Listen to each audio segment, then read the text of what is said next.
বাংলার ঐতিহ্য আর আতিথেয়তার সঙ্গে মিষ্টির সম্পর্ক বহুদিনের। সুখ দুঃখ, উৎসব কিংবা অতিথি আপ্যায়ন, সব ক্ষেত্রেই মিষ্টি রয়েছে আলাদা কদর।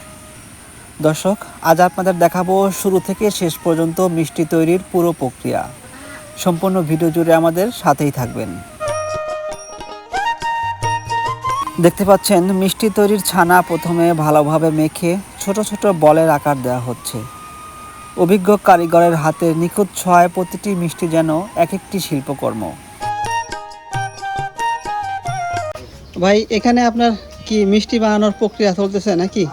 এটা আপনার কালো জাম বানানোর প্রক্রিয়া। কালো জাম এগুলো হবে না? কালো জাম হবে। আচ্ছা আচ্ছা। তেলে যাবে, তেলে যায় কালো হবে, রসে যাবে। আচ্ছা আচ্ছা। এগুলো তো দুধের ছানা, তাই না? হ্যাঁ, দুধের ছানা। এগুলো দুধ আপনারা ওতে কিনেন কোন জায়গা থেকে? হ্যাঁ, আমাদের বাজার থেকে কিনে। ভাই, একসাথে দুইটা নিচ্ছেন নাকি? হ্যাঁ, জি। আচ্ছা আচ্ছা। আপনারা এখানে মূলত শুধু আপনার কালো জামই তৈরি করেন নাকি? না না, চমচম হয়, সাদা মিষ্টি হয়, টেস্টি হয়। এগুলো বিক্রি করেন কোথায়? বিক্রি করি বাজারে। স্থানীয় বাজারে না? জি।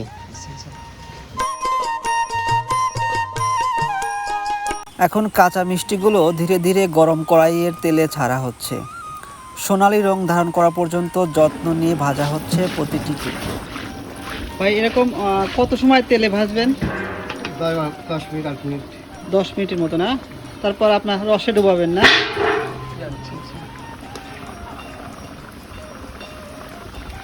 ভাই, কত বছর যাবত এই কাজ করতেছেন আপনি? 26 বছর।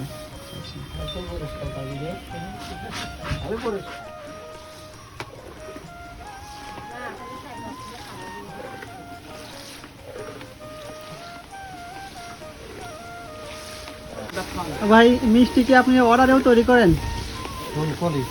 আচ্ছা, কেউ যদি আপনার থেকে অর্ডার দিতে চায় তাহলে কিভাবে যোগাযোগ করবে? ফোন নাম্বারটা কি বলা যাবে?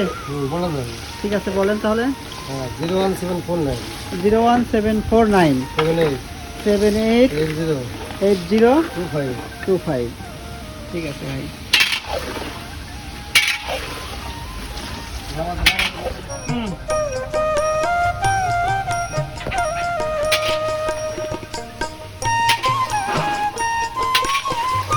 দেখতে পাচ্ছেন ভাজা শেষ হলে সরাসরি মিষ্টিগুলো চলে যাচ্ছে ঘন চিনির রসে। কিছুক্ষণ রসে ডুবে থেকে মিষ্টিগুলো হয়ে উঠছে নরম, রসালো আর লোভনীয়। ভাই, এরকম রসের মধ্যে কত সময় থাকবে? 2 মিনিট। 2 মিনিটের মতো না? জি। আচ্ছা আচ্ছা। তারপর উঠায় ফেলবেন না? ওটা আরেক রস রাখবো। আচ্ছা আচ্ছা। ভাই, এই রস থেকে উঠায় নিয়ে আবার ওইখানে রাখতেছেন না? জি জি জি। আচ্ছা আচ্ছা। যে পাতলা রস ওটা মোটা রস। আচ্ছা আচ্ছা। এগুলো তো কালো জাম, তাই না ভাই? কালো জাম। এগুলো আপনারা বিক্রি করেন কত করে কেজি? এটা ঠিক নাই, আপনি 250 থেকে 300 টাকার মধ্যে। গুণগত মানটা কেমন ভাই? ভালো। আমাদের গাভীর দুধের ছানায় মিষ্টি। দর্শক, এভাবেই পরিশ্রম, দক্ষতা আর ভালোবাসার ছোঁয়ায় তৈরি হয় আমাদের পরিচিত স্বাদের সুস্বাদু মিষ্টি। ভিডিওটি ভালো লাগলে অবশ্যই লাইক, কমেন্ট এবং শেয়ার করে দিবেন। ধন্যবাদ।